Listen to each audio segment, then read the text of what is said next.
There are no rules to a fist fight. That's BS. That's going to get you in trouble, probably throw you in jail. If you want to learn a couple rules, what I try to follow in a fist fight, stay tuned.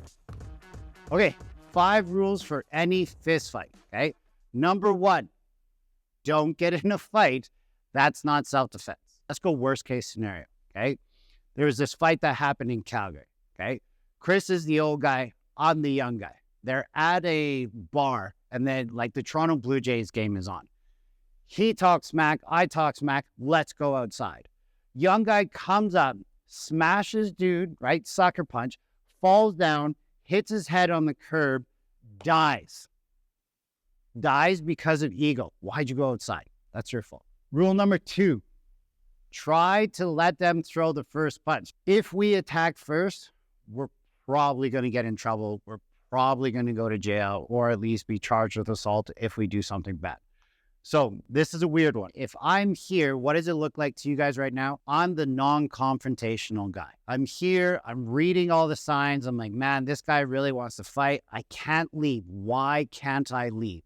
Okay, I should be leaving. Rule number 1, right? But maybe my family's with me, right? Maybe they got to run to safety because this dude's getting cray-cray. So I'm here. My hands are like this. He puts his hands up into like a fighting position. It still looks like I'm the non-aggressor. So in Canada, I'm doing pretty good. If I choose to engage right now and people are filming it, I'm probably going to be safe. I come into a point where I hit him or I do something. Am I going to be safe? Yes. Really? How good's your lawyer? And that sucks to say, but that is the truth. Let's change the scenario. His hands stay down. I'm in this position and I enter to hit right away. Whoa, that's going to be a tough one. You better have some bank on you to pay for that super expensive lawyer, or you better be able to justify that. Because if you can't justify striking him first and say all the proper words, which your lawyer will coach you on, which I shouldn't tell you because I'm not giving you lawyer advice, you're going to have to be able to understand why you chose to enter, and you better, here's a hint, feel like your life was in danger. So when it comes down to it, sometimes you have to let them strike first. And I know that's not ideal. So how am I going to help myself if I have to defend? If I put my guard up like this, now my center is covered and hopefully a circular punch comes.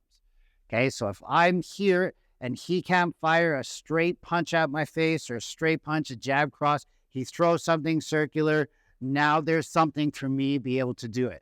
So if you notice there, I defended the punch, then I attacked. That's way more easier to defend legally. Rule number 3, if you're with your family, make sure that you put yourself in between them and that they're at a safe place. This one is a tough one, and this one changes my rules of engagement. If I'm ever involved in an altercation by myself, I have my own set of rules that I follow in order to engage into this. If my family's with me, completely different.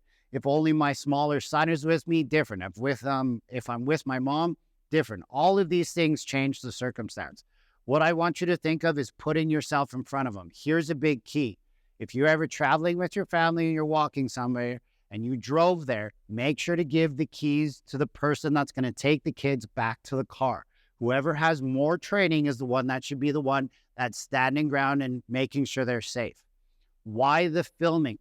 So they run back to the car, say it's like 100 meters away, and they start filming. What if there's no CCTV cameras? What if there's no footage of the altercation? And I end up smashing this dude, and I hit him. His head hits the ground like in that story, and he possibly dies. If we have it on footage that we felt unsafe, that he attacked me and I hit him, and he ended up dying, at least I have something to try and back me up.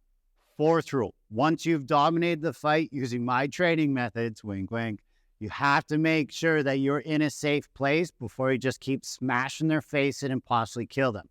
So if I get to their back, this is ultimate safety for me. I can see if they're going to access weapons. I'm here. I'm smashing them. Look, he's no longer a threat. My head's on a swivel, making sure no multiple attackers are coming to deal with. I'm here and I'm like, okay. And maybe I put the head onto the neck to just control him. Is it time for me to run away? Is he subdued enough? And I feel like I have the skills to be able to hold him here before cops come, using maybe jujitsu or whatever training you have. We just have to make sure that when we're just here, that we're not just smashing him to a pulp because your ego got the best of you, because the second that he's no longer a threat to you, and that's the key word, once he stops being a threat to you, you have to stop. Because if you don't stop, now your ego's taking over and you're probably going to get charged with assault. Once you hit them so hard because you've been training your butts off, okay, what do? This is one, especially for my fifth rule, that I follow. And maybe it's just because I'm Canadian or I'm just a nice guy. But right here, if he's out cold, right, typically when you find somebody who's unconscious, they could die from choking on their own tongue. Okay, so my goal here, again, assess the situation. Everything's okay. Family safe if need be. I'm okay. No multiple attackers, right? I'm going to put him into the recovery position. The recovery position, I'm going to tuck his hand into his belt. And the reason why I do that is because when people wake up after being in a fight, they want to fight still. Okay, so I'm going to put that there. I'm going to take his leg. I'm going to pick it up to here. This arm kind of becomes his pillow. All the first side guys out there right now, they're like, don't move his neck, don't move his neck. I agree. You shouldn't move his neck, but what if he chokes on his tongue, right? Ideally, if you have somebody to brace the head when you put him into the recovery position, that's obviously going to be better. But sometimes we're by ourselves and we can't do that. So just very softly and slowly, I turn him over, right? Maybe I move that there, right?